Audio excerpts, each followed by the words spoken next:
RDC est une et indivisible. De la population et de tout le monde, c'est qu'il faut tout arrêter pour faire face à cette situation. Et que nous ferons de cette terre richement bénie un réel havre de paix, de prospérité et de progrès social.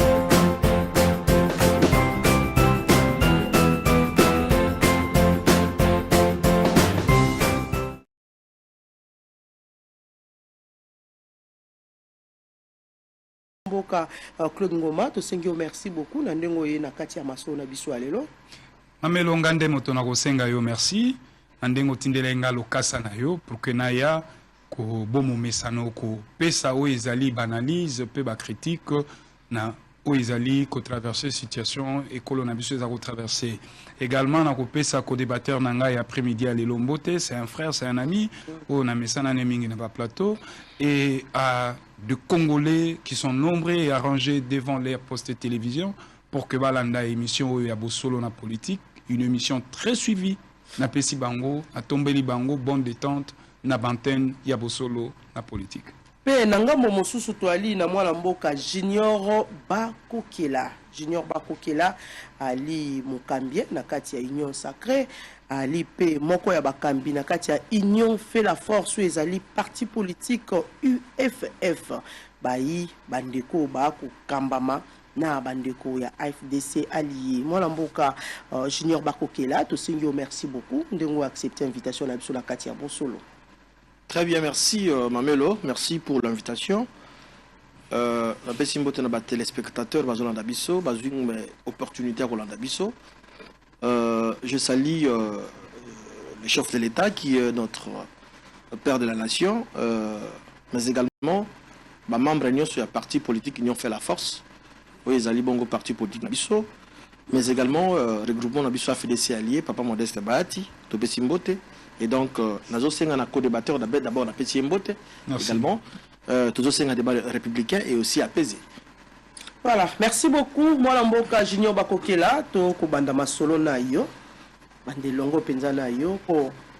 Alors, tu l'as tout à l'heure, FDC allié, moi, parenthèse, mon quai, Potokota, la Katipenda Masona, Bisson de Nautikoloba, le conflit entre le Teke et les Yaka dans les territoires, Yakwamunt. Qu'est-ce qui se passe? Moi, moi, donc, entre Modeste Bahati, le Vital Kamere. Et si la tête? Bon, Maman Mamelo, sincèrement, je suis un tout petit peu abasourdi, Namotuna Nayo. Je me pose la question, Papa Modeste Bahati, Ozali président du Sénat, Nandeko Kulutu Vital Kamere, Bakoko Felanini.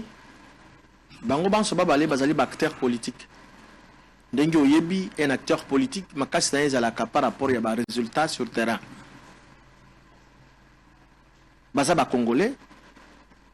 C'est cela la saisir opportunité pendant le banaba oyo ba basala ka moi polémique entre famille politique ya Ndeko Vital Kamere na Ndeko Bahati Lukwebo. Il y a pas match.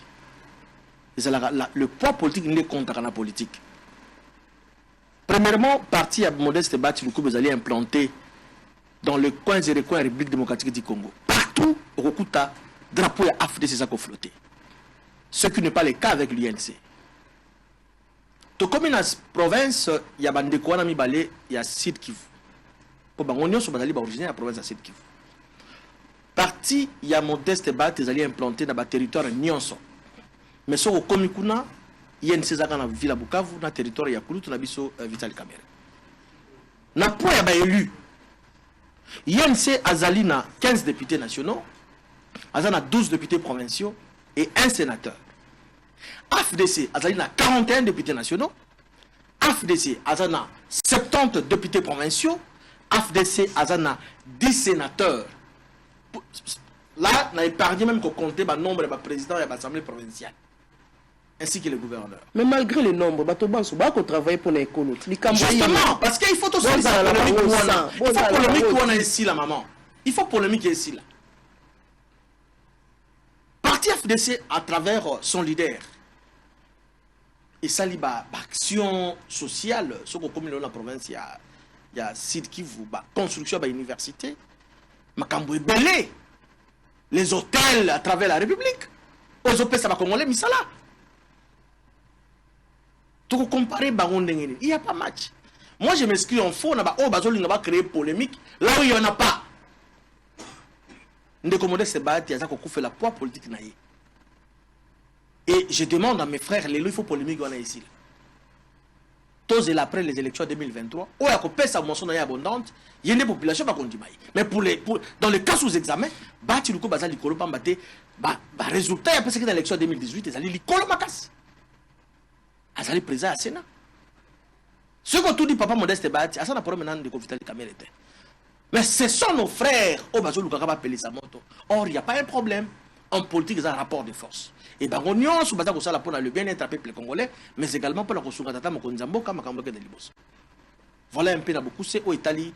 Dès que tu as les réseaux sociaux, entre les deux politiciens, président Nabiso Modeste Bahati, un de Kovital Kamel. Voilà, tu peux aborder directement si j'ai il y a conflit au régné na kati ya territoire Malobeina ne pas ya mwana mboka Junior Bakokela togoya epai na yo mwana considéré maman togoya epai na yo je suis naza courtois. Non, Junior Bakokela, allons directement au vif du sujet. Ebisa biso na lubala mboka. Boyi ba imboka ya République démocratique du Congo. Boko zwa pe moi temps mingi pona ba recherche pe boyeba nini ekoleka na kati ya mboka na biso. Makambo ngo ekouta wapi? C'est vrai, boyiba natif ya grand bandunduté, mais en tant qu'acteur politique, vous avez le droit de savoir qu'est-ce qui se passe effectivement entre les Teke et les Yaka. Bako wele la nini, guerre ethnique yango euti wapi. Mamelo, biso loko la bayi politique, Union fait la force, nous condamnons avec fermeté ba acte ya barbare oyoti ko Salema na province ya Maindo. Et tu as caressé anti-valérité. Ce n'est pas normal. Mobe kolo konzi amboka na biso epesi ndingisa na Congolais nyonso afanda et sika lingi kozoma na étendue à 2 345 410 km². Ndakisa lokola ngala za Congolais mais na za mongala. Na kokiko kende kovanda na Sud Kivu. Na kokiko kende kovanda na Mai Ndombe. Kambe même ki ba otepa na biso. Na wiko que nous vendons na Goma, na Lubumbashi, partout à travers le Congo. Tout le monde qui sa dans ma ponomieleka, kulutu moko pia de res mémoire pia son âme, azalaka gouverneur na Nord Kivu, na époque ya Kodo Maréchal, mais azalaki élu député, mais azalaki originaire de la province ya Congo central. Mais azalaki élu député na Goma, na Nord Kivu. C'est ça le Congo. L'unité nationale. Ce qui s'est passé na Maindombe, to condamné yango, maman. Ko kalsine batu, mutuaza ko pema na bon moy, o bomiye, o tie aza vivant, o tie na moto. Bien il m'a ba chef coutumier. Chef coutumier azali likola mibeko te. Beso nyonso toza na tia mibeko. Chef coutumier, qui que vous soyez, les sols et les sous-sols appartiennent à l'État. Qui que vous soyez chef coutumier, soit grand foumou, grand chef coutumier, il y a à l'État. J'ai aimé la décision du gouvernement, une grande équipe du ministère, un ministre plutôt, Daniel Asselo, ministre de l'Intérieur, VPM, qui est sur place, va mener l'enquête et nous voulons cette fois-ci la responsabilité on va commettre la loi frapper parce que la loi n'a pas un état d'âme, une couleur, de côté. Ce n'est pas normal comme on a monté là, monte bandit dans ma colle. On est où là? Tous en Guantanamo, tous en Singapour, tous en Mamboka, Al-Qaïda, quoi que ce soit. Nous sommes au Congo et nous voulons que notre pays ait la kimia totale dans Mamboka. Ce qui s'est passé, nous condamnons et ce n'est pas normal. La responsabilité de l'établi, Bandokana va subir rigueur.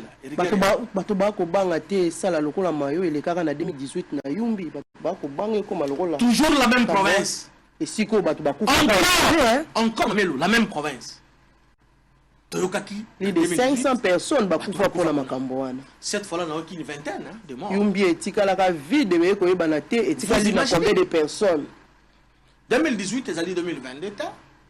2018 et Ali Bokamé régime Moussous ou Ali Bokamé Tatam Konzamboka. Biso lokola, ba messager à Tatam Konzamboka, Tokosenga ba renforcer sécurité dans na parti wana que pezonga entre maman.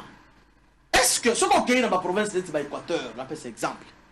Au comment on a bandé comme autant Kassai, ba bota bana na Équateur, ba oumena na Équateur, ba koma ba mango, ba koma kolo ba kimango, ba koma mangombe, ba koma kolo ba kingombe.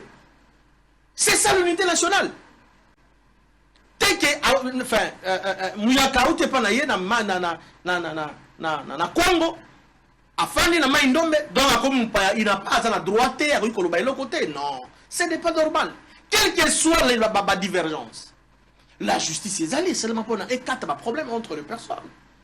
Comment expliquer qu'on parvenir, qu'on éliminer via Moutou pour la Nicolo et ma belle sur tes pouvoirs ancestrales? Ça n'a pas de sens. Nous demandons à ce que, avec beaucoup d'émotion, que le gouvernement de la République Dengue qui est sur place, la justice a mené l'enquête, établi la responsabilité. Les auteurs, il y a la tuerie, les auteurs, il y a la barbarie, va subir, pas maté et pas Félix Sekedi. Plus rien ne sera comme avant. En tout cas, sur ce point-là, Tata Mokonzambo a causé l'intraitable. On va commettre forfait, on va subir rigueur et la loi, et puis on va faire la bolo. Voilà, merci beaucoup. Voilà, Mboka Junior Bakokela. Claude Ngoma. Oui, non, c'est-à-dire qu'il faut ramasser les biscuits. Au moins, les biscuits, c'est ça que monsieur Lengi. Pour y avoir, ils ont raté thématique de kangarité. Biscuits, n'a tongo alelo mamelo et ali na ngambo ya la police. Mamelo, police na biso et ali abandonné na triste sort na yemoko. Et il n'a pas kambité. Mais na ko ebisayo. Le gouvernement a côté à moyen té pour la police na biso. Nazo ya ba bengi ngai. Police moko abeli.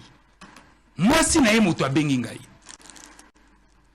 Policier moko abeli salinga mawa.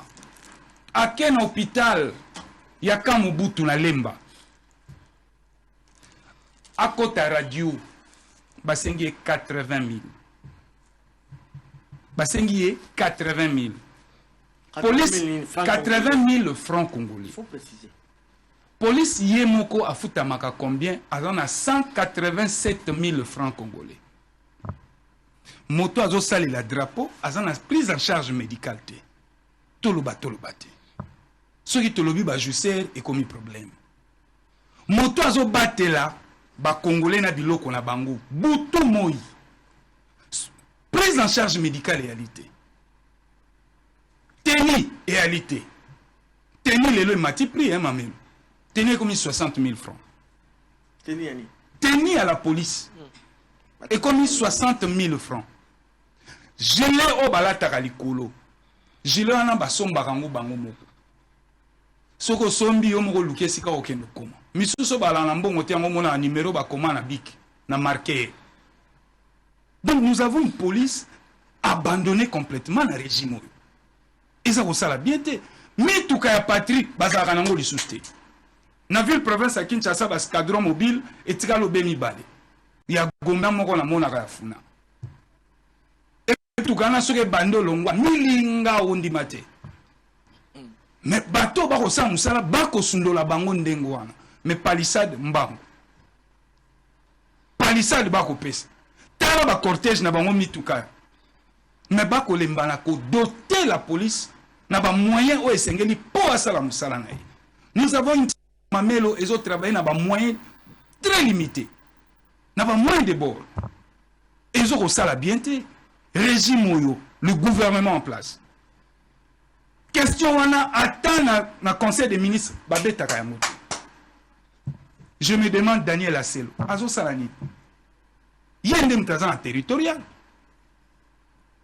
Et là comment côté mamé. On a koloba nazo ko dénoncer comportement et régime ou en place. Que la police a un droit ya kozala doter la mitukaya solo, a un droit ya kozala na prise en charge médicale parce que bazo travaille sous drapeau. A un droit kozala ba conditions esengeli. Mais aujourd'hui aux autres la police na biso aux sentir misère na teni na ye na longi na ye nyonso. Ezo ko sala lengité mwana kenda musala ba condition o bango ba ko travailler nango nani akolinga mwana na kende ko sala msalo wana.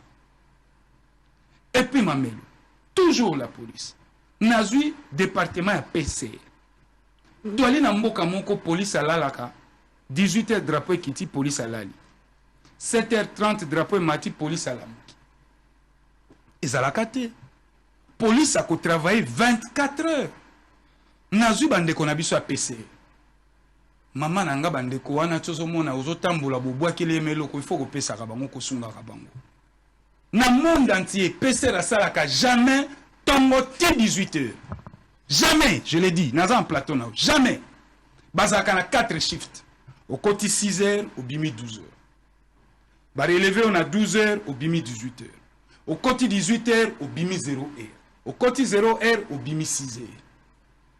C'est ça l'organisation, il y a PCR na mikili nyonso.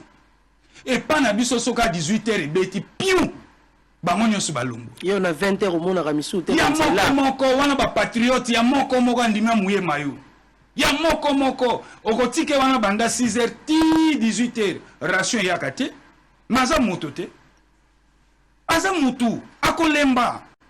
Musala ko réguler metuka titi akomela maite. Akoliate parce que change la rotation te mwana mboka rotation nini natangelo oya za awa esika toza musika te na nani awa na wileri awa pene ya inerbe aza wana banda tongo tipo po alingi po équipe esalaka rotation tata moko asalaka à moins que toloba le contraire ya kalufungula tata moko azana le papa la peut avoir 72 ans ozo senti papa sa lembi akobana musala na 7h atiaka kaka boye alembaka te ti 18h papa wana za wana wapi relève non donc awa na kosenga ke or police na biso badote yango bamoyen baorganize yango ndenge esengeli kosala ezokosala soni tozomona ere moko police azobundana même na kulu na bo mpo bamoyen ezali te eza biloko mosusu moyen aloba ngo na écran na yo eza te basosiate na biso bapolice oyo baza na basosiate mais bayebi bango te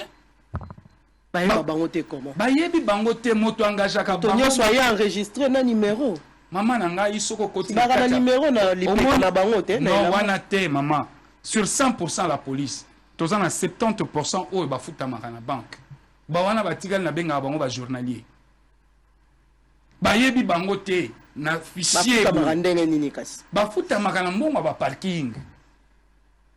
Chaque société est comme un parking à mituka. Mais il y a parking wala basi ba pekisi ngonte mate ngoma. Bakamoni yoko. Bako pekisa ngo tamboli to moni na ba papier nyonso na ba société ba tel ba bambi ba papier na ba mituko nyonso akokufa. Mama na ngai ya kolongola. Mama na ngai. Batel bango na délai ya ba heure. Mama na ngai. Yo monaki yango te mwana ko kasongo azui décision. Oh lobi eza ya solo. Azui décision na mokanda na ye.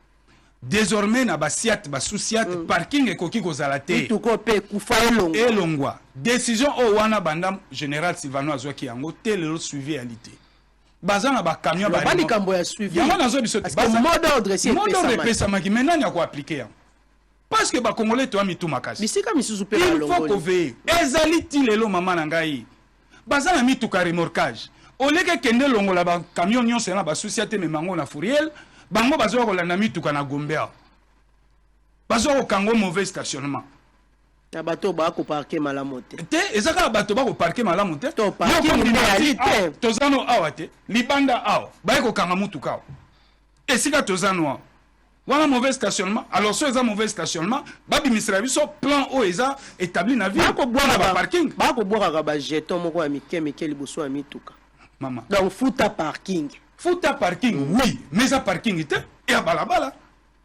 et puis l'air ba oboa kabiloko wana moi j'ai 1000 francs 2000 francs miso 500 francs même bon wana ezokende wa et bon vol organisé mama na ngai bon l'état te ali vol organisé ezokenda na libenga ya l'état te yo ko mona yango pourquoi na ville de Kinshasa toza na province ville ya Kinshasa parking ya la raté na tie mutu nyonso en défi. L'État ou le gouvernement provincial, ya Kinshasa, a organisé parking T. Arrêt ezalaka te. Yango na lobake ville ali mal géré. Arrêt de bus ali te. Arrêt de bus ezali ya Transco. Yo tambolela ka. Yo moko mataka mutuka papa tikanga ya. na to école kutu Papa tika ngaya. Ko bango ba ko la kisayo. Yango na ko monye koti mo bo nde yango wana. Pana biso ya kapena ba kombo ba pesa yango. Na peso exemple. Et itina kati ya 7e rue ezare. To bando kenda. Are ya la raté pana biso mentalité zaka papa tika ngaya. Papa na ko kitao.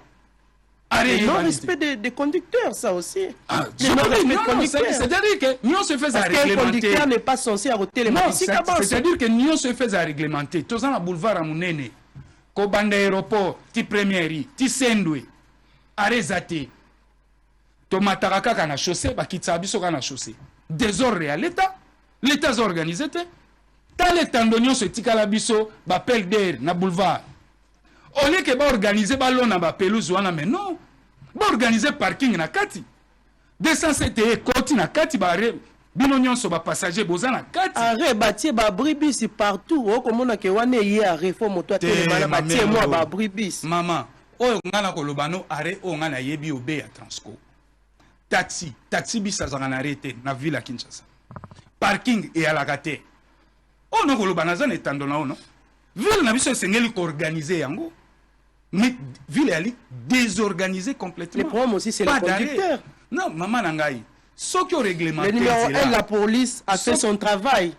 Prenons l'exemple à Kitambo. Il y a toute une concession. Ici, Batonio, so beaucoup na kati wana parking. Na ya moto, na ya moto à taxi, beaucoup na kati. Mais ce qui est là, ok, par exemple, quand on a l'eau, na Kitambo wana, yo mona bango nyos, na bato moto. Babimi libanda na bato taxi bango nyonso basangani nzele ici ville ezala lelo po ezali parlons de suivi mais alors ba disponibiliser lelo ezali émission ya ville te sinon soki ezali émission spéciale ville province à Kinshasa ngana démontrer bino comment ville esengela ikoza évoluons alors oh yo pese exemple parlons esengeli biso o eza parking à ba moto désormais bino nyonso tando nyonso ya bale bato moto ba oka 207 bino boza kuna c'est comme ça biso to kola ki bongo. Nakozwa ligne 11. Et qu'est-ce que je dis? Nakozwa 013, 05. Na yebi esike ezalaka. Nakokende kuna na telemi. Oyo azobula ye moko aza privé. Alingo kende na ligne wana akoya kozwa bato na ye esika ari wana etelemaka. Lelo nyonso ezaka suste mamelo. Yango na obi ke police, gouvernement a tala ngambo ya ba police. Apesa police na biso ba moyen. A doter bango na ba moyen surtout mituka. Basal sous la mituka te.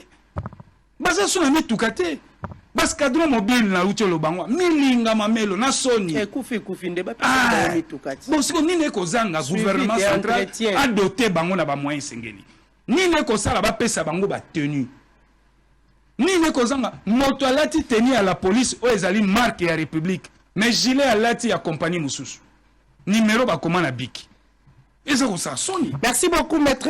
Nazongi na conflit pesa koko sokuna na Maïndombe. Na Maïndombe précisément na Kwamut. Entre les Teke et les Yaka. Maman nangai o isa deuxième feuilleton. To uti na Yumbi. To yebi ndenge le kanaki na ndenge silaki. Lelo to eko koma na Teke. D'abord entre les communautés na RDC Mobimba. To bala na kabiso na biso. Il y a des mariages entre Teke et les Wumbi. Les Yaka. Et Salamaka. Tant que communauté, on a communauté, babandi kondongwana. Mamelo, je suis politique. Et nako kasoni te nako banga pe motote na plateau na nako lobayango. Et Ali ba chef coutumier o bazali instrumentalisé par des politiques. Ba chef coutumier wana bazali instrumentalisé par des politiques. Pambate délégation et kamati kei l'air bango bakei nini basali po kimie kota koko makaba komi boye kimia mbala moko mama Rita Bola ye wana alobi na lingala kitoko bana kwa moto ye atamboli na bango est-ce que pour conflit ici là il fallait que kaka équipe ya ba politique quitte sur place ngana obité. Alors, l'herbe atteinte équipe et outiko kita, c'est que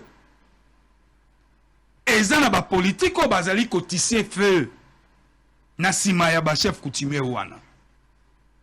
Pourquoi nyonso zo salemaka kaka na Maïndombe? Pourquoi nyonso kaka communauté na communauté il y a même mabele, il y a même coin, il y a même province richesse nayebi wapi mama na ngai mais eza bapratique oyo nga na kokondane biso tokoki osoutenir bapratique wana te. Nous sommes des politiques et nayebi politique ndenge fonctionnaka. L'arme fort et redoutable pour un homme politique ezalaka instrumentalisation.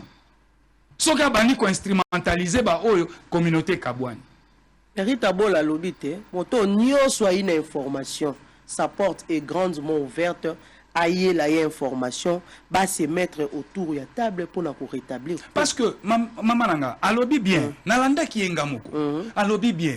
Mais l'équipe est qu'il y a un ministre qui est commis sur place. Nini basali pour que dans un laps de temps, tension quitte. Parce que moi j'aurais bien voulu. Namona d'abord yemoko mamari tabola, gouverneur akuna, a mouillé maillot pour que la communauté en a s'apaiser. Mais Azeli qui paye. Akenda qui paye mon collègue Bosso.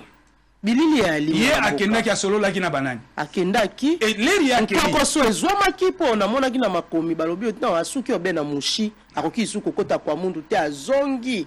Tata aselo atini maloba bazela équipe penza bakita ya sembo mais batinda ki déjà moi ba toi sécurité ba komaki déjà sur place pour na ba image nous ko mona bango ba ko kita na pirogue pour ba kota na kati ya kwa. Très bien, donc le rôle a kenda ki déjà eza ba action à féliciter mais ngana ko senga awa ba politique totika molimo ya instrumentalisation totika ko pelisaka moto na kuku pour na ba intérêt politique na biso. Totika komema bato na soulèvement contre son frère. Communauté o na communauté ba bundana parce que ngai Claude Ngoma na lingi ba intérêt moko politique te. Et ali mabe yango lokola bango ba kiti na kwa mut basa la banquette. Basa la banquette biso nyonso ba tener ya eloko esalaki ke moto epe entre ba communauté. Selon ba rumeur ba chef coutumier o ba kozala coutumier o batie wana itekete aina origine mususu yango moi moni moi mbilinga pe ko sala makati na ba. Ah mais soki bati chef coutumier o ala itekete ali na nani mususu comment provenance origine mususu. Mais ali kambo ya ba teke bango moko. Mais tango komi chef coutumier teke na chef coutumier yaka bazobunda. Ozomona teke moi loboko moko molili ya politique ya nasima. Mais nakusala bango confiance ndenge bakiti basala bato bako kufa loboko politique ata yo. Ngana ko lobate mama bako kufa. Ezalaka toujours instrumentalisé par les politiques. Ezalaka toujours instrumentalisé par les politiques mama nangai. L'air bango bakei na Nandi Junior malamu ndenga uti koloba tozana besoin ba responsabilité ezala établie. Oyo abomaki tomonake aza cité na enquête wana ba tie devant bazuzi nae à répondre na ba acte ya mabe parce que tuerie contre son propre frère ou tuerie en général quel que soit le moyen est condamnable.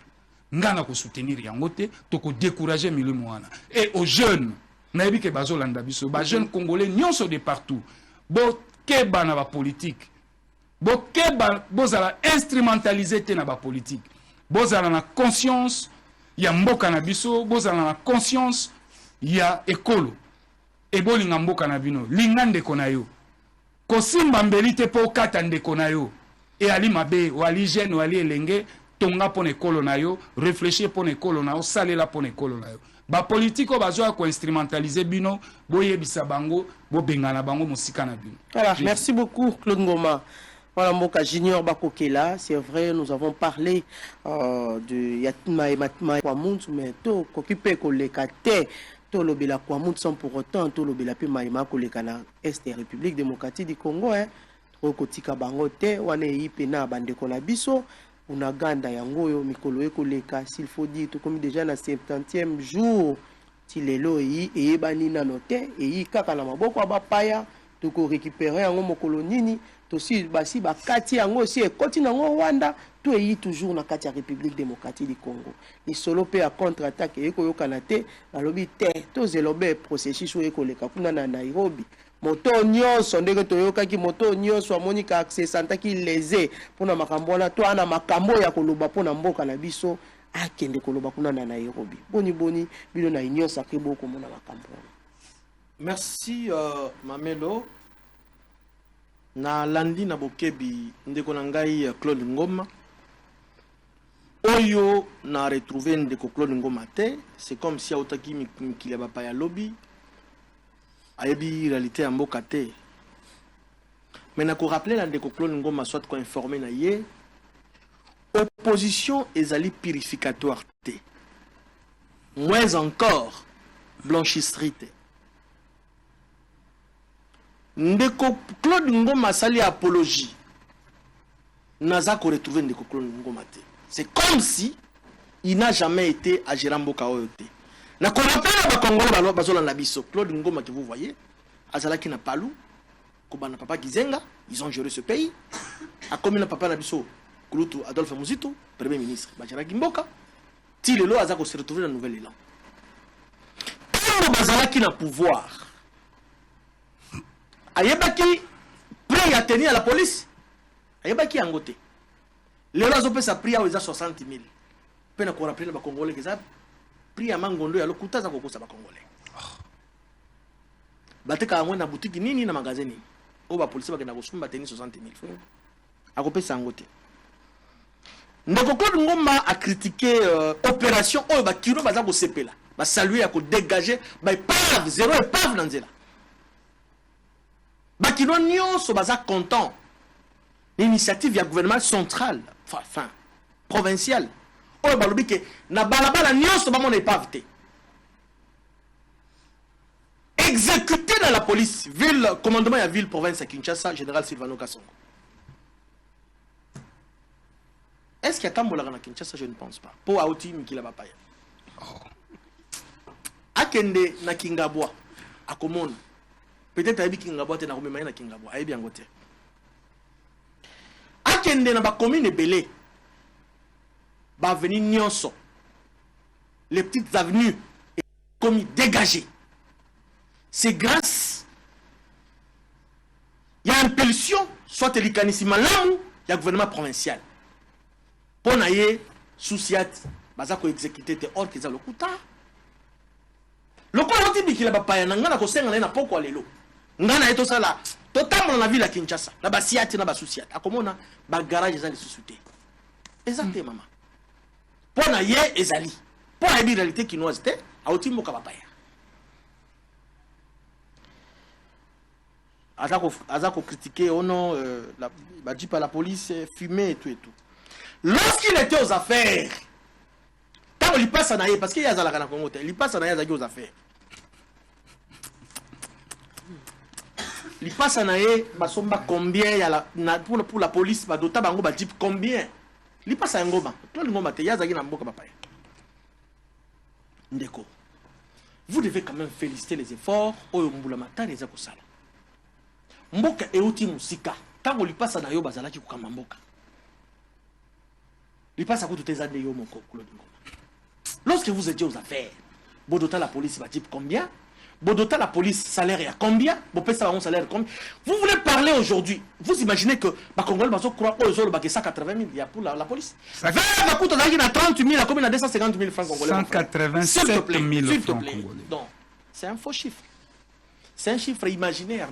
Oh là là. Tout ça, le populisme, tout le miséricorde, il y a peuple, na plateau bosso, na politique ténéco. Il y a des efforts, les autres salémans. 20 va banir aux 30 000, et là, comme 250 000. Bongo, mon toisa sur terrain, à 187 000. Oh. Vous croyez à ça? Bah, tu as téléphone au fond là. C'est vrai? Il y a un téléphone. C'est vrai, madame. Ils allaient insignifiants, mais la volonté y est. Tata Mokoni Zamboka, à ça qu'on conjugue par effort. Pour que lobby, policiers congolais, militaires congolais, azala na sourire. Mais place to zalaki, na place to commis, avancer zali. Il faut reconnaître mon frère. Teni ba côté ka lisusu te. Mais il y a une magasin ba teka teni. Na zando 60 000 francs na zando. Ngana habité. Il y a une place ba teka teni na 60 000. Il a parlé manipulation là, il y a politique. Na makambo ya ozo salema nini na kwa mutu na maindom. Il y a une main noire. Non, il a parlé beaucoup ya molini ya lobby pas politicien. Acteur une combi probation. Quand c'est lui qui a le fait d'apporter la preuve, il est là juriste, un avocat de circuit. Est-ce qu'il peut nous citer un politicien qui est derrière maman, partout à travers le Congo, bah, conflit, il y a des communautés zangakate. Même chez moi, Ingende, même chez moi, Ungo dans l'Équateur, et Zalakana Yango. Mais tu déplorer parce que tu vas confier. Ce n'est pas normal. Atika kotia ba policier na kati, non. L'autorité d'État, ils ont une équipe gouvernementale et qui tient le gouverneur, va restaurer l'autorité de l'État. C'est cela que nous nous demandons à ce que tous les dans le gouvernement va renforcer de manière permanente à travers la République. Et ça la territoire de mon côté, et ça la partout, même comme chez moi, Ingende, et ça la Bokungu, il y a l'Ifafou, partout, et ça. Non seulement parce que, Bandeko Koufi, d'être encore renforcer la sécurité, en tout cas, Bisuna le kola, mon ko ya union sacrée, na mon ezali moins faiblesse. Photo bongisa. Pourvu que ceux qui ligament Zali va restaurer directement l'État à s'impliquer. C'est vraiment important. Maman, au lobby Makamboya Est, c'est vrai. Il y a de certaines stratégies parce qu'il s'agit ici Makamboya Bitumba. Bon, il faut dévoiler on a plateau à télévision. Tu décrier qui te le bakiko, infiltration et contact dans l'armée nabiso. C'est-à-dire le plan nion sur Bozako Sala, bande comme ça côté que pas ennemi. Moi, je ne peux pas dans s'hazarder dans les canapés de ma stratégie, il y a guerre. Mais c'est là et complète, ça peut moi ma qualité commenter. Dans des choses ça les autres temps mon kondiamboka maman oyebi yango na M23 en 2012, bazala qui neutralisé grâce à force et à SADC. L'Afrique du Sud ainsi que la Tanzanie. Des manettes, Claude Ngo bazala qui aux affaires à l'époque. Soit il passe à naïe. Bango de badinatre totalement ba éradiquer qui M23. Jusqu'à ce que Bazala qui totalement effacé. Le Tata Mokondiambo Kanabiso, chef de l'État, le commandant suprême des forces armées de la police nationale congolaise, Félix Antoine Tshisekedi Tshilombo, a joué commande, il y a SADC. Combien même que les efforts, qu'on s'est déployés pour nous récupérer, totalement parti aux a récupéré dans Maboko Yaba, Nguna Yambo Kanabiso. Naoka qui peut le coller maman que la force rwandaise qui s'allier derrière M23 pour que le Kaba renforcer du côté à ville à Mboka à côté à Rutshuru quelque chose comme ça. Bah coûte qui dans résistance à forces armées. L'État congolais fait à ça conjuguer par effort, à ça doter forces armées par moyens nécessaires pour que tout bouter dehors par ennemi. Mais nous espérons cette fois-ci comme Tata Mokondiamboka, Azali en même temps présent à CAC, présent il y a SADC, la force régionale ou sous-régionale, bakoya pour aider Mboka Nabiso. Et à ce coup, babandi déjà koya à Tolandi Yango.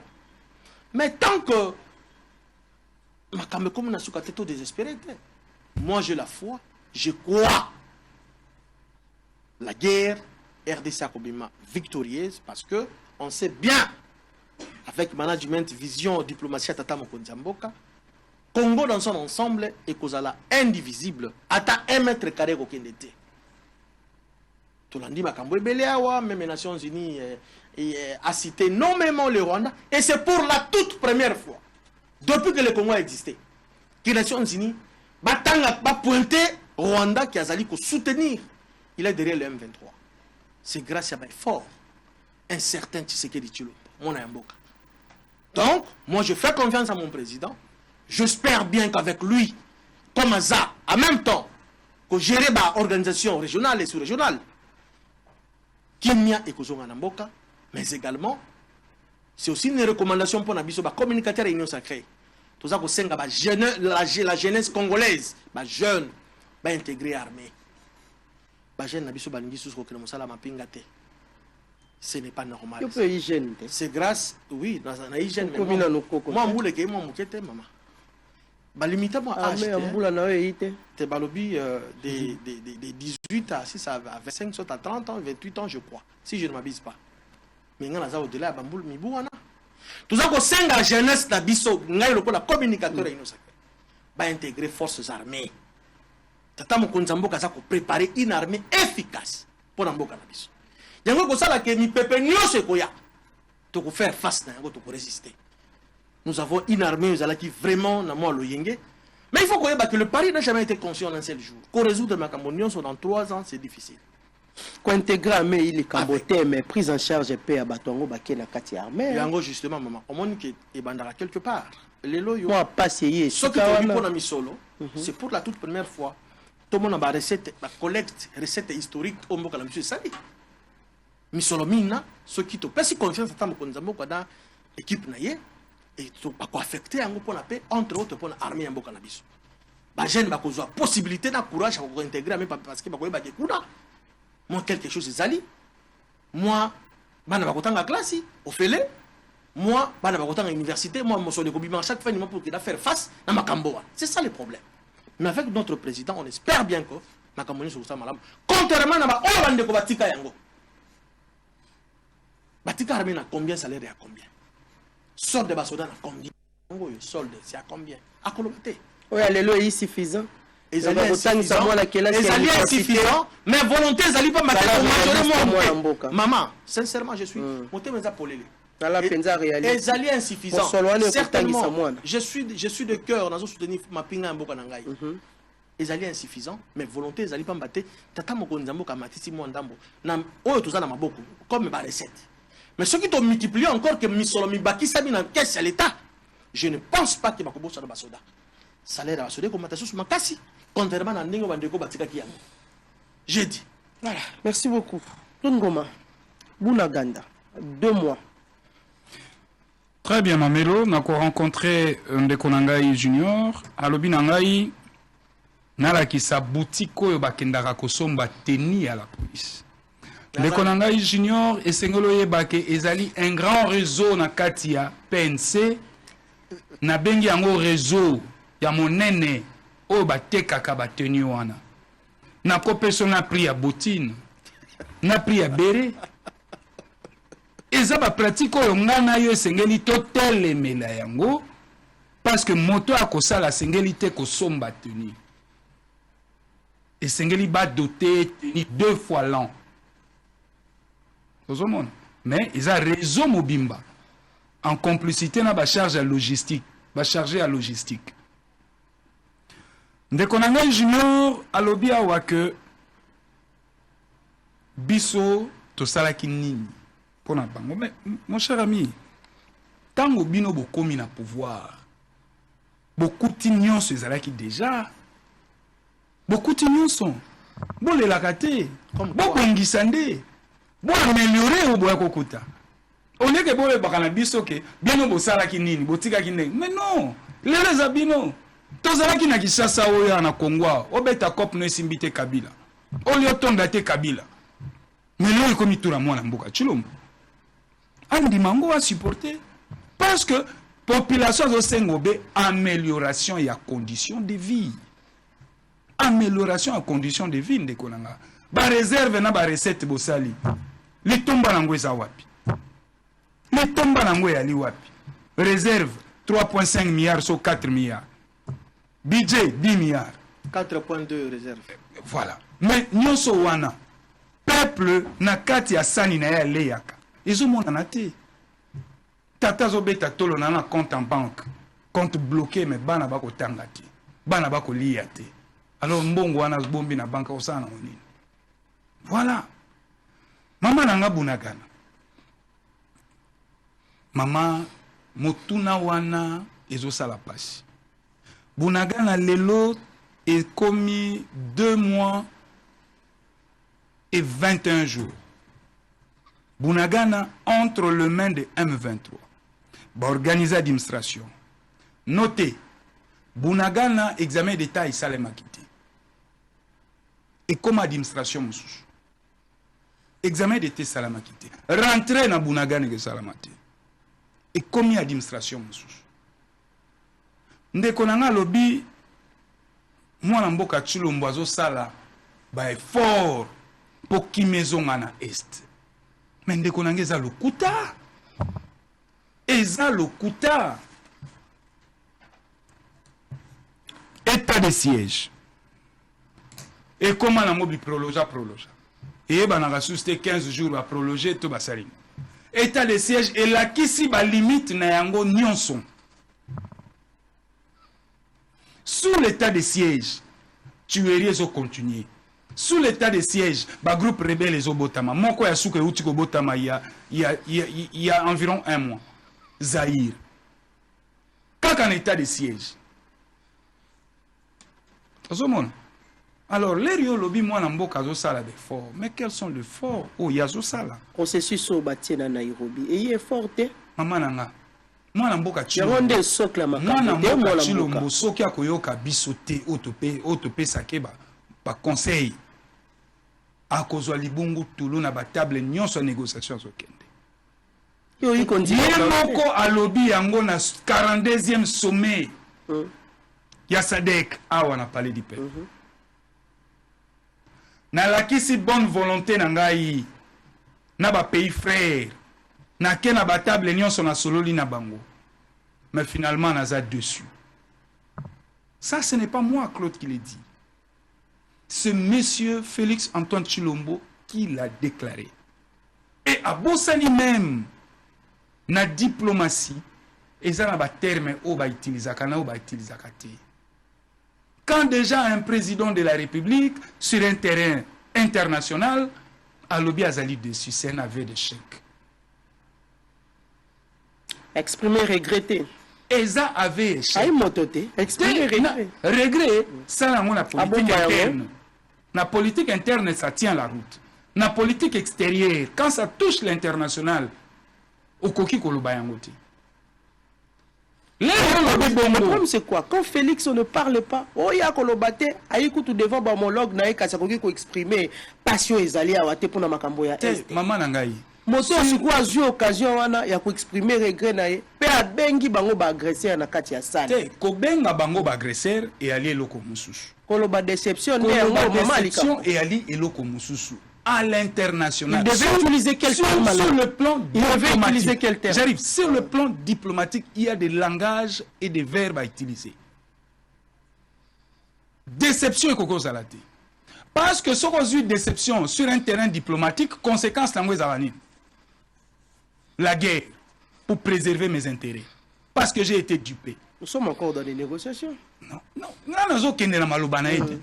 Je suis dessus sur un terrain diplomatique. Dessus, pourquoi? Parce que na lingi na zwa paix, na nzela, il y a négociation. Naza dessus, na ko lo bangote. Na koki même pas que ça la mention, il y a échec ou diplomatique. Parce qu'en réalité, il y a échec diplomatique. Alors, na sali nyonso, na l'axi bonne volonté nanga. Autrement, le bani, na l'axi bonne volonté nanga, mais bino boza sincérité vis-à-vis nanga. Donc cette réconciliation entre les deux frères ennemis, Kagame, Museveni, mais il y a le dessus. Il peut s'y kokoso, bien ça dessus. C'est un regret, franchement. Même tes regrets, na terrain diplomatique au bimsamuti.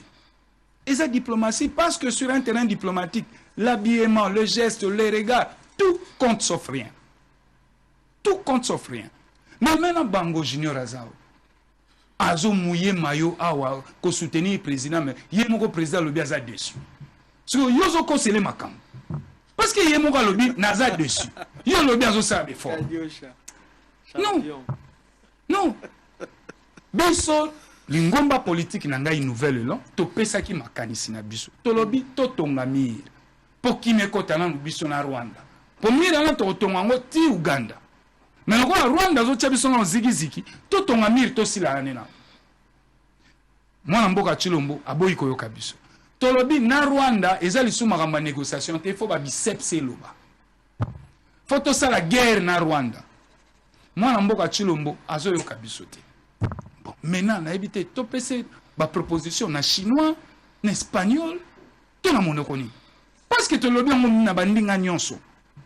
Azo yoka te. To sengi na mwana mboka Tshilombo. Armée na biso, yo nanga l'air tozaki na opposition. Tozako lo ba armée o yango te za infiltré. Mais l'air yo koti na ba faire. O sali ba réforme te ponani. Ni ne ko pekisa ye asala ba réforme na nzela armée.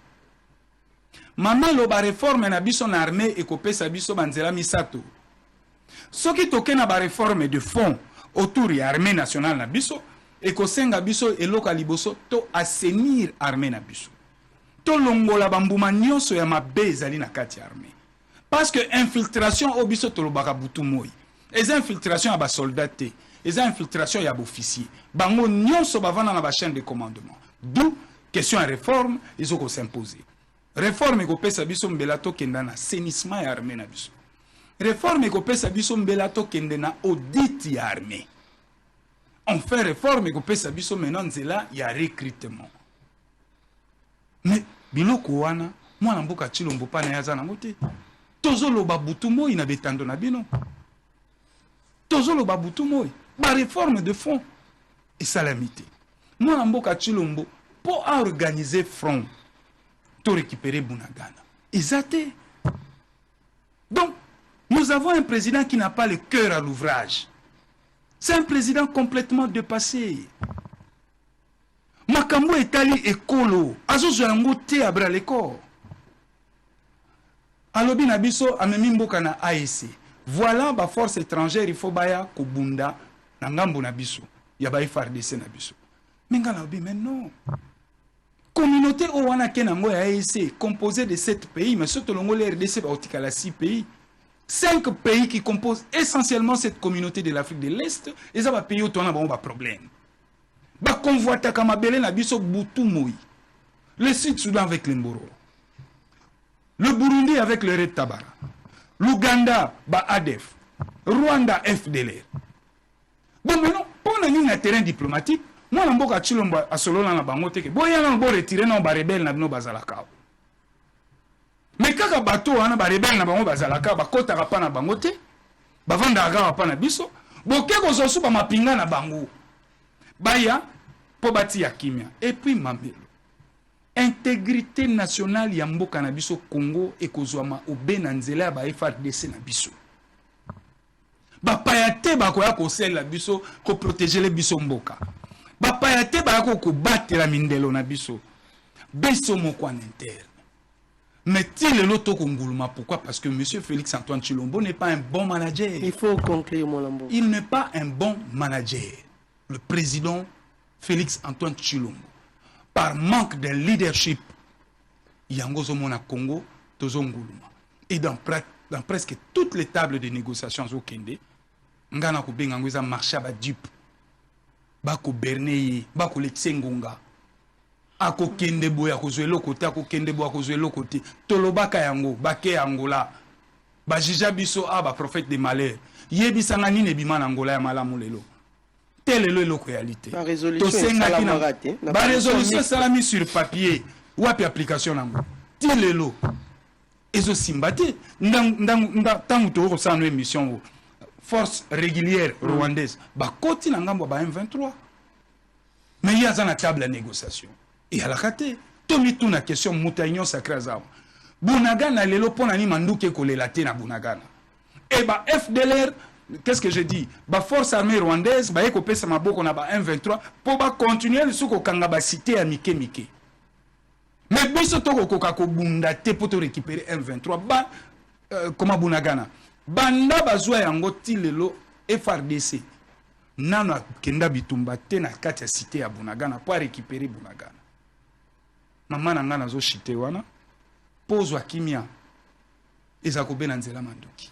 Ismaelo aza chanteur sénégalais ayemba nzembo moko aloba eloko nyonso lingi kozwa yango na mai na miso te okozwa yango bena itumba ya makasi na yo mandoki population a kozala à l'aise malheureusement mwana mboka Tshilombo sa population kimia avec tout ce qui est comme dégâts collatéraux. Mais pourquoi la guerre? Il faut faire la guerre maman nangai.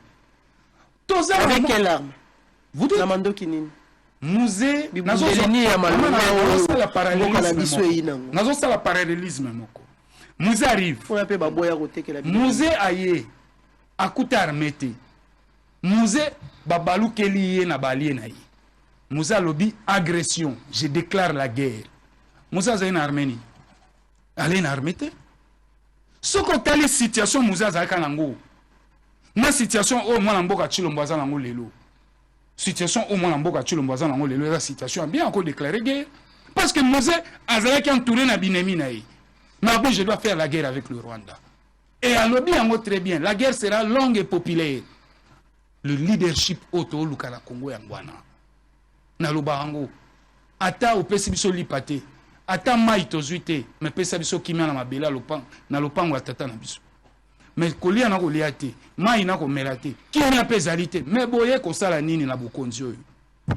Voilà, merci beaucoup Claude Ngoma. Junior Bakokela. Par rapport à la situation sécuritaire, il y a Est, il y a Lelo, Auto Komona, groupe armé, s'il faut dire autant à ADF, autant à MM23, autant à Oyo, Bakokota toujours na parti wana ya République. Est-ce que na lolengo toko kindi? Mboka yeko s'approcher na maponomi 2023 kala tête ida na août toko silisa ano 2023 yi année électorale. Na lolengo makambo yeko kindi. Wala mboka ngoma aucho pesa na chiffre alobi Bunaganda s'il faut dire 80 jours depuis qu'ils allaient occuper maponomi et cause la peine en 2023 toté. Merci Mamelo. Pour situation sécuritaire peut tungisa kayeko koma a boyina ba résultat mais beaucoup zele ya Bunaganda pour y compléter. Merci Mamelo. Moi je crois que avant na revenir on a ça la moi ba purification scientifique. Na kolobela mo eloko moko na landaki na baitando isusu bandeko babale baza na opposition basalaki conférence de presse tabango ancien ministre honoraire et industrie Germain Kambinga na Yves Kisombe bato baza na formation politique na bango, ce qui est tout à fait normal. Ba pesa ki bakanisi na ndenge mboka ezotambola mais quelque part na sepela kité na point moko parmi ba point ba décortiquaki. Ils ont parlé à changement et à gouvernement. Lorsqu'on parle à changement et à gouvernement, c'est-à-dire, et le Premier ministre tombe, je me pose la question. Sama Lukonde, pona bango, bazoma na mosala Sama Lukonde azo sala te. Nan azo répondre, Sama Lukonde fait un bon travail. Il est parmi les rares, il y a un Premier ministre où bazaba starté. S'il te plaît. Azali parmi les rares Premier ministre où bazaba starté. Très effacé. Mais il travaille. Azali, quand vous parlez de star, vous voulez dire quoi? Chanté par le musicien. Donc c'est le président qui est star. Mais le président n'est pas donc Fachin star. Parce qu'il est chanté. Tolérance, maître Ngoma. Tolérance. Ça te gêne quoi, cher frère? Laisse-moi parler. Au sol, les cas de Balaba, le Bolinda, il y a besoin de Sama Lukonde. Par exemple, le premier ministre, tout le monde est boka. Ce qu'il y a un fois belé. Exacté. Baba na ngoba belé. Exacté. To ba cible ka ngonde ko cible. To yebani, to za, to vendre na Congo. Quand le mandat outil étranger, ayebi makambo mboka te. To za na Congo. Sama Lukonde respecte la vision du chef de l'État. Aza ko matérialiser vision du chef de l'État à la ligne. Les autres, to za, to bandi ko appliquer projet à 145 territoires. Et ça, les visions tata mokondi mboka. Oh, mon mboka Gilwando a même lancé na Boende avant-hier. Et ça, les matérialisé na premier ministre Sama Lukonde. Si ko baluki la mission premier ministre star. Projet à 145 territoires matérialisés. Exécution, bandi déjà balancement de travaux, bandi déjà madame. Wapi. Je t'informe, peut-être vous n'êtes pas informé de ça. Yebisa biso mona. Tata mokondi mboka tindaki. Gamba onde yango. Tata mokondi mboka. Le chef de l'État, tindaki mwana mboka Gilwando, ministre d'État, aménagement du territoire. Tindaki na Boende na province ya Chwapa. Pour sali mosala nini. On commence d'abord par la formation, atelier à formation à bateau, bako accompagner projet au niveau de la province. Et bani déjà na Boende na Chwapa. Je ne mens pas, nous avons la vidéo les maman. Et ça là qui se logue pas bani de quoi nouvelle est là, mais les lots comme on a comme kola tantoto, et kola tantoto. Qui exécute ça, n'a matérialiser vision tata mokonzi mboka ya 145 territoires, c'est le premier ministre Sama Lukonde. Je ne sais pas par quel miracle bandeko na balali balamoki, te va changer gouvernement. Mais bato bakendaka ba institution etika. Nous voulons ceux qui samatique institution bato une sacrée population to lobby. Akotika la na PC qu'on a pour que ba mboka. Non, asa éternel te. Mais nous disons ceci. Et quoi comme contre-saint et comme problème. Baza ba malé bato wana bazo lukaba ba idée mabe. Sama Lukonde respecte à la ligne la vision du chef de l'État. À la ligne. Je vous dis vrai. Aussi, le cas contradiction, tata mokonzi mboka. Faut moi dire tout ngana Sama Lukonde. Jamais. Bah comme quoi on a une idée diabolique pour diaboliser bon mboka Sama Lukonde. Nous voulons, nous disons ceci. Atikala jusqu'aux élections. Parce que kumba pemboka madame. Wane yo be parenthèse au fongola ki zola na ona motuna na ngai. Quand ngoma tikala ça la toilettage maman. Il a parlé de l'infiltration Namboka Nabiso, il a beaucoup critiqué. Avant la infiltration, on a même par la voie diplomatique, on peut résoudre un problème. Tata Mokonzamboka kota ki na élection par la voie démocratique. Lisa c'est beta té. A sala guerre té. A moment moututé. Population congolaise va payer confiance. Il doit être peut-être le tout premier à l'écart dans ma ponomie. Contrairement à Obayaki, peut Bayako sala ba élection basa na kati ya masolo déjà. Mais il y a Zali Banda, Zali Masolo a gagné. Il est le tout premier.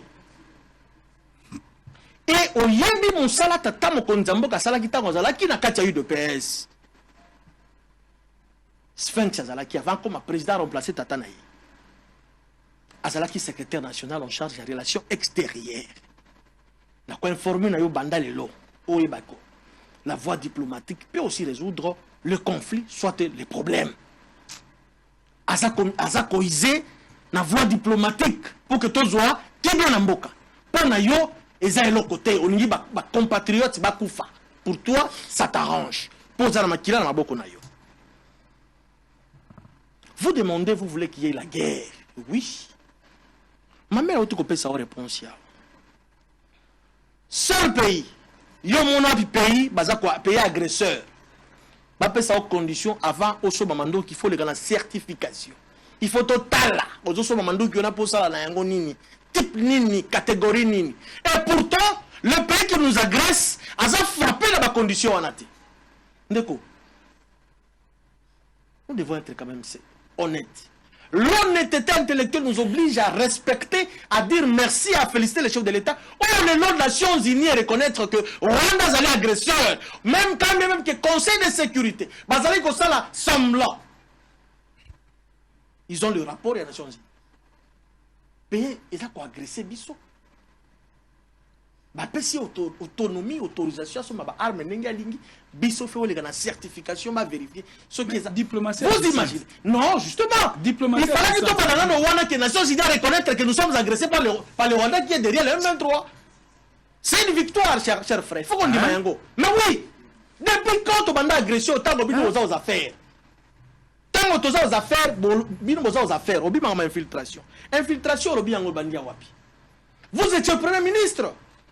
Votre mentor. Tant l'ancien président nigérian, Olusegun Obasanjo, la semaine à Kinshasa, dernièrement en 2009, je m'excuse, il a parlé d'un accord qui signé entre le gouvernement congolais à l'époque, le mouvement M23 qui CNDP s'est transformé en M23 et ses limitations. Vous étiez Premier ministre. Est-ce que vous aviez accepté que Rwanda ait la nationalité congolaise? C'est fou. Et là, vous condamné Félix Tshisekedi. 3 ans et demi seulement. Les assauts, les salabines. Vous étiez aux affaires, vous étiez incapable à résoudre les problèmes. Maman, moi je crois que, certes, ça fait mal que le pays, une partie en Mboka, et ça n'a moins bilinga na boka ba ennemi. Mais on ne pas la maponomie en 2023. Mais il y a une jurisprudence dans où tu appelles que souhaiter tes abalamouté. Dans l'élection en 2018, Beni Boutembo va voter. Oh. Dans le bien des alliés, les alliés jurisprudence c'est Mabé. 2018, Beni Boutembo va voter qui après. Option ça qu'on souhaitait que ex-alanengo en athée. Mais Tata Mokonzamboka respectera le délai constitutionnel. Et je vous garantis, madame, je vous rassure, dans ma ponomisa koya, Bunagana bako voter. Paix totale et corrigné na mboka na biso parce que signaux eza déjà. Les élections, tout le monde va participer. J'ai même aussi apprécié les innovations. Il y a des sièges à Ali, moi, Kokosoué, Ituri, Nord Kivu. Oui. Le contexte au Kande Makamboé Koki. État des sièges c'est constitutionnel.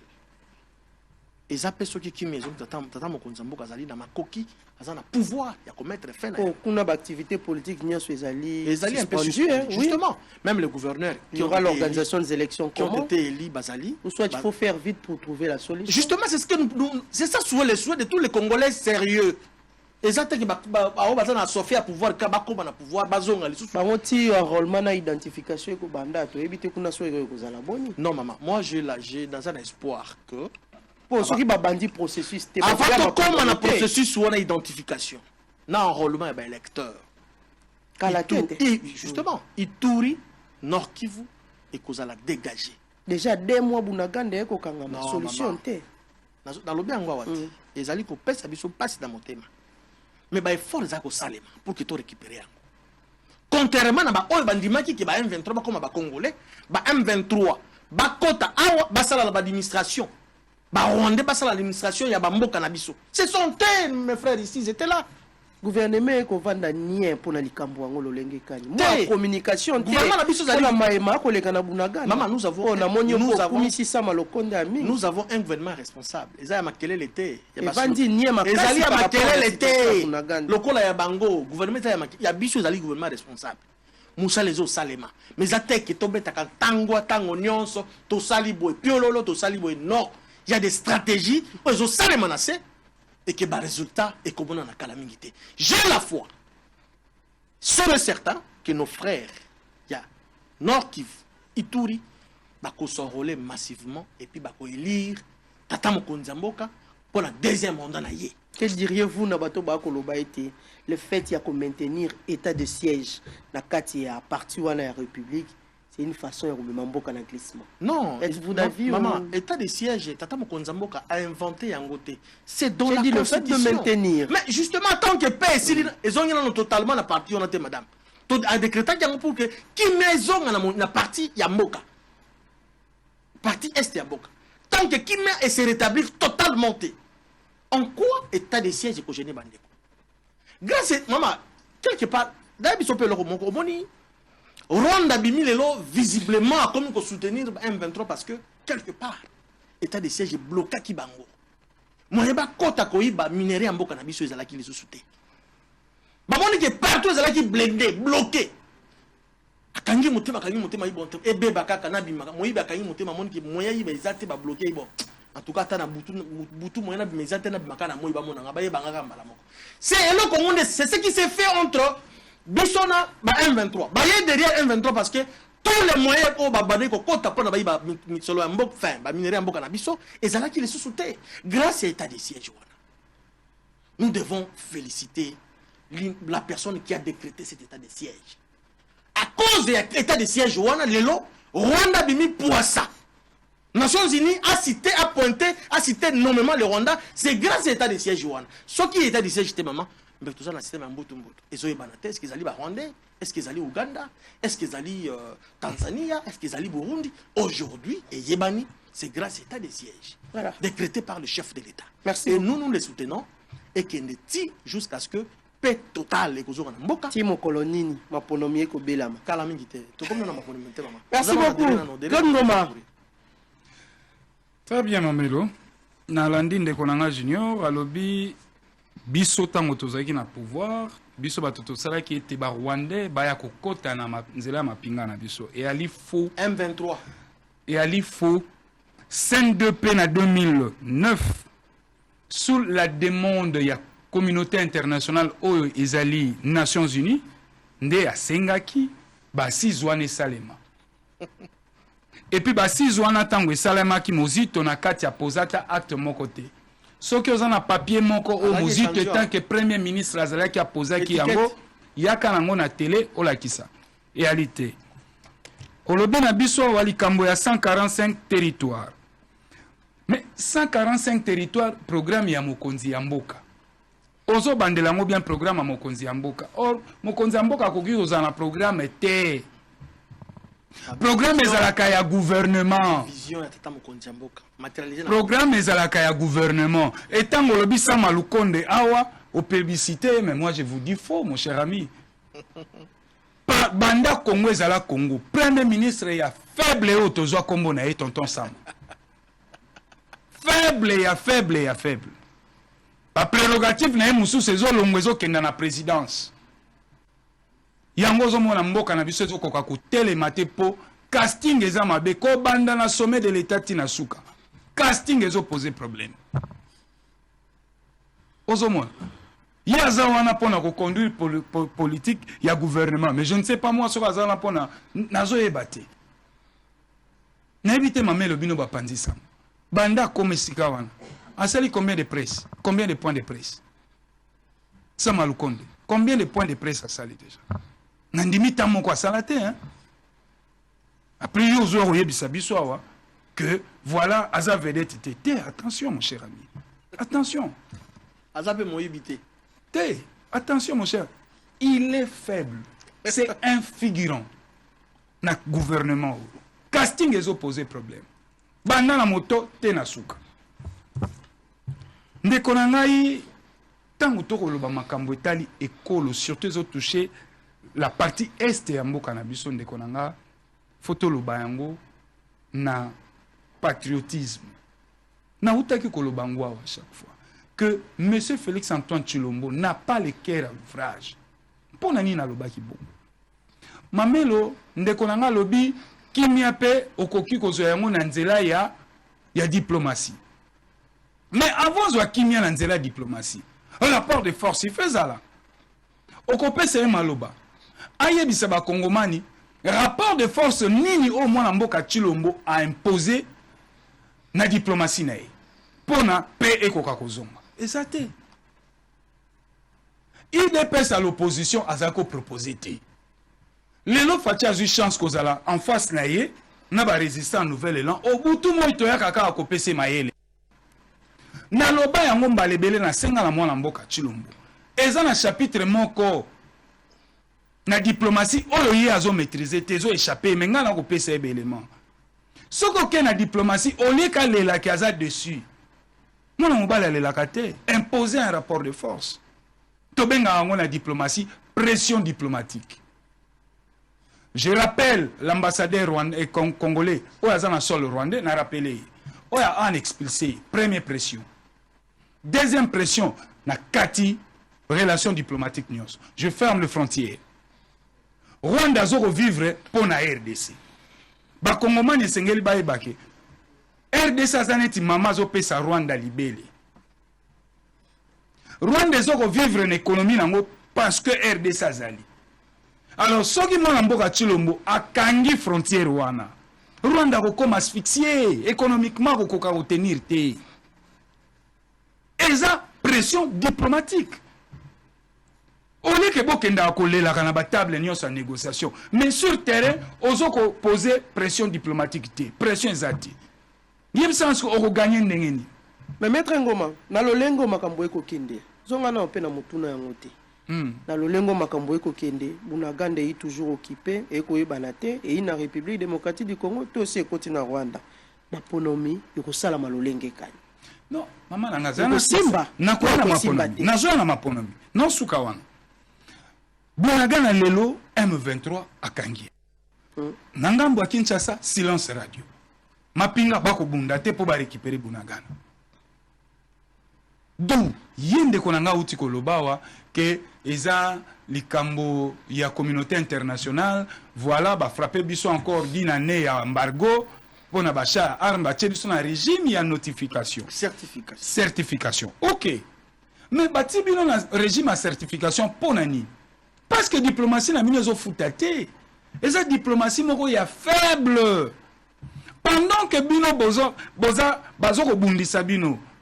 Mais la communauté internationale, bozoko kako vendre agression wanate. L'agression c'est ici à Kinshasa. Or cette agression il faut réussir le vendre à l'international. Nous comment la retombée diplomatique koya. Bazoko se contenter na ba condamnation que voilà États-Unis a condamné mais conséquence il y a ba condamnation les années les hommes onanate. Donc tout comme la terrain moko entre le dire et le faire. Ba lobby mais misa les Hollandais. Ozongo la diplomatie na mina brouette ne ezongolo. Alors maman nanga tozonga na o etali maponomi. Maponomi ezali kadote au moins na mboka Tshilombo zo pesa na bakongomani.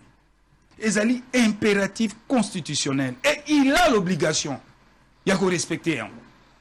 Il a l'obligation ko respecter yango. Eza kadote o bako pesa biso. Et tant ozo talango déjà tala dilatoire manœuvre nyonso ezo comme moni sa mapole. Denis Kadima, Non, bientôt décembre, enrôlement sur toute l'étendue de la République, enrôlement naba bakongomani ba vivra libanda à l'étranger, la diaspora. Mais moko incapable à produire biso calendrier électoral. Tolobi calendrier électoral et ali boussole.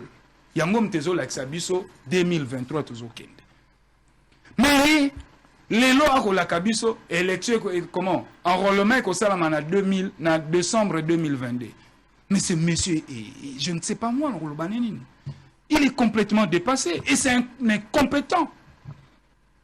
Parce que les mbalako pesa biso calendrier électoral. Calendrier électoral o wana mama na ngai soki babimisi li biso ngo toko kanga bango awa na cravate na loko sea. Singa cravate ya se. Problème d'organisation ou bien incompétence fait il y a qu'au rendre calendrier électoral. Mais ils ont les incompétences naï. Problème d'organisation. Non, pas un problème d'organisation maman nangai.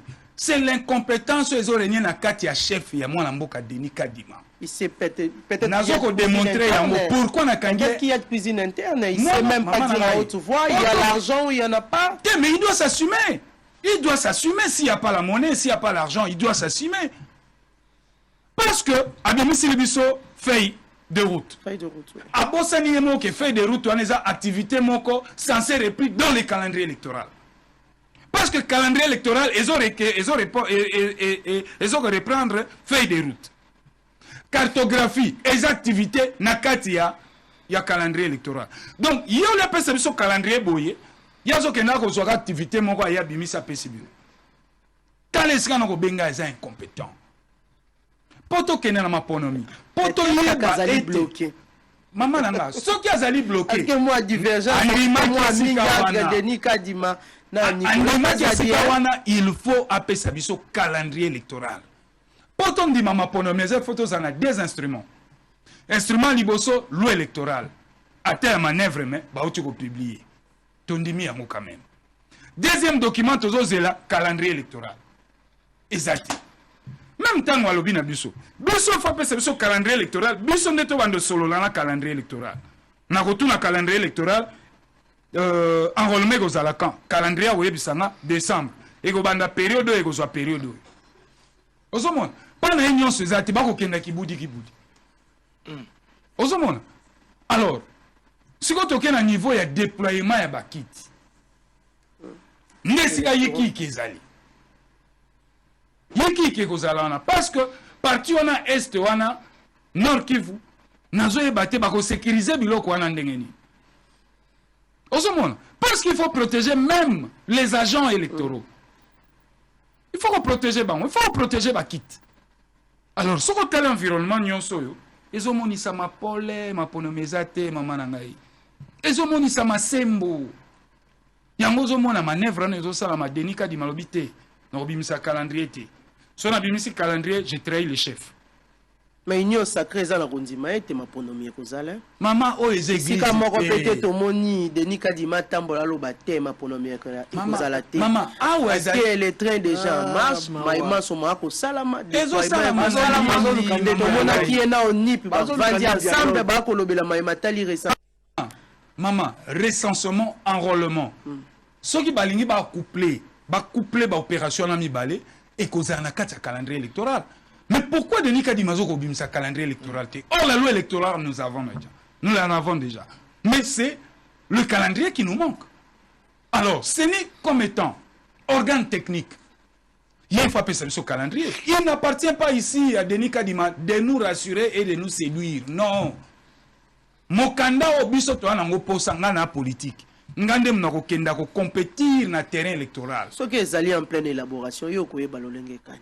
En pleine élaboration. Mais ceux qui sont en pleine élaboration, pourquoi y'a la kabiso? Enrôlement de na décembre. Pourquoi y'a la kabiso? A kolobate. Oyebi nyonso to sala na mukili. Nyonso to mona na mukili ya sikeza kate. Ngoyi mulunda azalaka na biso abe Apollinaire paix à son âme. Abimise la biso calendrier électoral. Abanda ko la kabiso te. Otuni motuna calendrier électoral azongiseli. Ngoyi mulunda ndenge moko. Nanga moko wa utiko kenda sali potopoto na 2018 ndenge moko. Boza la patiente. Te biso rôle na biso eza obeya kobeta ngonga kobeta mbela. bala mukaba pesa po ba koya koloba net confrère monsieur na mona ki na plateau anabi yo koloba Kabila sa ki élection à moins de 7 mois na ebisa ki na bine oh mais yo zaki na Congo te élection Kabila ngo ça déjà en 2015 les élections provinciales avortées donc c'est nezaki déjà ba moyen nyonso yalaki yango Kabila ayako glisser na muke 7 mois à cette sélection nyonso si mais awa atamezate gouvernement a pesi pe mbongo te mbongo ebimite mais awa na plateau zoyoka 4 réserves 4 milliards recette côté à gauche à droite ba pesa mbongo ezati makanisi pe apni do yambi yango ndenge nini mama nanga ngana za politique nakoki kokende na terrain na bango te moi étant que politique je juge à monsieur Denis Kadima patron ya CENI qui est un organe technique à Pesabiso. Il y a un peu qui peut glisser dans le premier semestre 2024. Question c'est concis, ficelé, étudié dans l'ombre du pouvoir. Il y a un Denis Kadima comme une position inconfortable. Ceux qui n'ont pas mis ce calendrier à chef Koto au Sepelanangate. Donc, Azan main lié, Azo Koka bouger. Mais bis peut te a été, il faut appeler ça ma Pologne. Voilà. Pambate, eza cadeau te o IDP stopé, moi namboka chilombo pesa biso. Et ali respect à constitution. Merci maître Ngoma. Merci. Maman na chité moi muke. Et lo mo ko ndekona. E muke penza muke. Ndekona na lobaki awa 145 territoires. Kesi bandi. Ndekona nga tika lokuta na plateau. Avec Guilwando. Tika lokuta na plateau. Il n'a pas suivi la télé. 145 territoires, maman nanga, il faut que Bandai Bisabiso décaissement de fonds et salamaki quand. Sera Bandai Bisabiso quel projet oyo, quelles sont les structures oyo bandi ko exécuter en appel d'offres basalaki en wapi. Passation des marchés ba respecter, quelles sont les entreprises au bazali sélectionnées pour na cadre 145 territoires. Et puis 145 territoires, le président et comment programme il y a président de la République. Mais c'est aberrant. C'est aberrant. Au début, à un moment, on a un régime moko, on a zoé les lots, les lots, on a biso. Ba botaka, ba projet, André Mayibu. Tu les gelou, nan usilité. 145 territoires et bimi. Kakabango. Tu les gelou, tu les lots, nan usilité. 145 territoires et Ozomona lokuta bato. Nous sommes la vision politique moko ya cosmétique. Donc ba flouer biso misu ba osal ba tebino milingala. Non, ndeko na ngai. Et puis maman na ngai lika